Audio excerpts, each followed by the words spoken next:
Rusia tiene poco que ofrecer a África desde el punto de vista económico. De toda la inversión extranjera directa que llega al continente africano, Rusia aporta menos del 1%.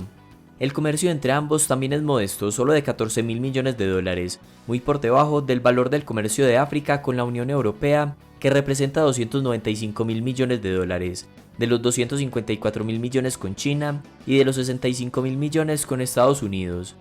Sin embargo, los incentivos políticos y estratégicos de Rusia en África son más importantes que el comercio, de ahí que su interés por este continente sea cada vez mayor. En febrero de 2023, en África, Rusia, Sudáfrica y China ejecutaron maniobras militares conjuntas. Pero lo que resulta más interesante y revelador es que Rusia ha desplegado miles de mercenarios en al menos 10 países africanos. Así que la pregunta es, ¿por qué Rusia está enviando un oscuro grupo de mercenarios a varios países africanos? Este grupo de mercenarios en varios países africanos hacen parte del denominado Grupo Wagner. La mayoría son antiguos soldados de las fuerzas especiales rusas y bielorrusas, y aunque se desconoce su estatus legal y la propiedad de la empresa, lo que está claro es que coopera estrechamente con el gobierno ruso. El grupo Wagner está liderado por el oligarca ruso Yevgeny Prigozhin, un estrecho aliado del presidente Vladimir Putin. Por eso se dice que Prigozhin es el contacto de Putin para promover los intereses de Rusia en África. La estrategia rusa es sencilla: buscar líderes africanos autoritarios en estados inestables pero ricos en recursos naturales. En otras palabras, Rusia utiliza a este grupo de mercenarios para apoyar a líderes políticos que necesiten llegar al poder con un golpe de estado, o que ya están en el poder pero carecen de legitimidad o popularidad, pues no suelen llegar al poder democráticamente. Entonces, estos líderes autoritarios africanos se benefician de sus alianzas con el grupo Wagner porque les brinda seguridad para mantenerse en el poder. Es decir, como hay algunos países africanos con instituciones débiles y corruptas y con conflictos internos, estos gobiernos son acechados permanentemente por otros grupos que los quieren reemplazar, de manera que un refuerzo en la seguridad del régimen es más que bienvenida. Hay que tener en cuenta que estos mercenarios rusos son exsoldados muy bien entrenados, por lo que no se necesita un número muy grande de ellos para ser efectivos. Pero además de brindar seguridad al régimen, estos acuerdos con el grupo ruso les permite a estos líderes africanos acceder a armas y municiones y les dan un cierto camuflaje de legalidad soportado por Rusia. Evidentemente este grupo, que según algunas fuentes suman alrededor de 5.000 soldados repartidos en varios países africanos, no brindan sus servicios por caridad. A cambio obtienen beneficios muy importantes. En primer lugar, aparte de dinero en efectivo, los combatientes del grupo Wagner colaboran con los gobiernos africanos para apoderarse de zonas ricas en minerales preciosos. Incluso algunas minas son controladas directamente por el grupo ruso. Y un segundo beneficio es que Rusia está evitando el aislamiento internacional luego de su invasión a Ucrania. Hay que tener presente que los países africanos suman 54 votos en la Asamblea General de las Naciones Unidas, así que gracias a estas alianzas, Rusia puede contar con aliados africanos que lo apoyan en votaciones clave, y de esa manera validar sus acciones militares como la guerra en Ucrania.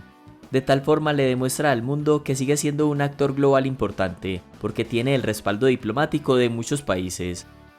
Esta estrategia rusa no es nueva. Desde la invasión y anexión de la región de Crimea en 2014, Occidente le impuso sanciones, lo cual motivó a Rusia a promover una relación más estrecha con África, vendiéndole armas, extrayendo recursos y apoyando a gobiernos inestables que apoyan sus intenciones.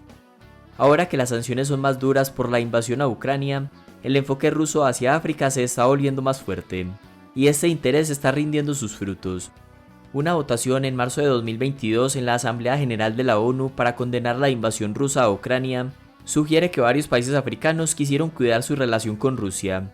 De los 54 países africanos, 28 apoyaron la moción de condenar la invasión, pero 17 se abstuvieron de votar, 8 no se presentaron a la votación y Eritrea votó en contra de la moción.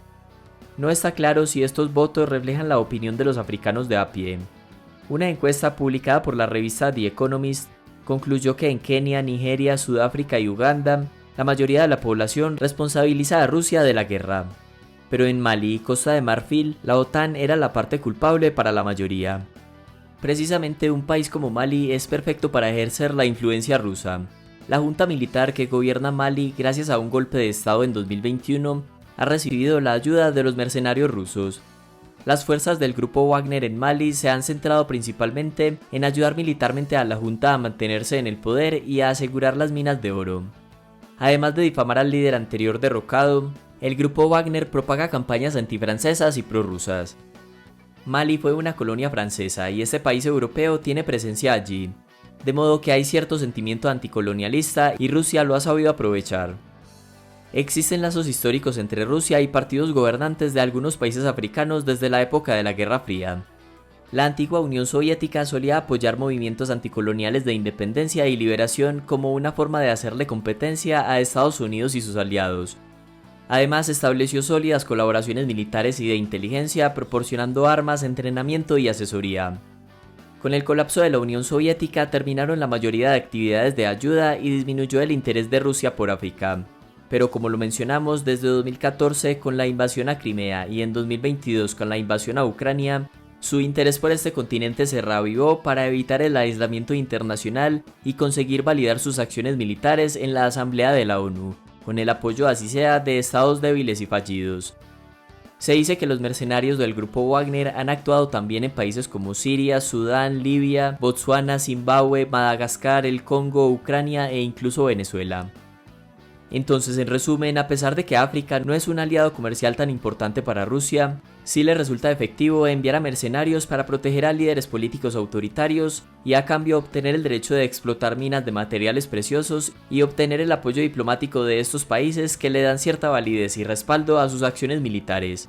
Después de todo, a los líderes autoritarios africanos les conviene continuar su relación con Rusia, porque a diferencia de Estados Unidos y sus aliados, no les exigen protección a los derechos humanos ni respeto por la democracia. Por eso es de esperar que tanto China como Rusia aumenten su influencia en África, desplazando la de Estados Unidos y la de antiguos colonizadores europeos.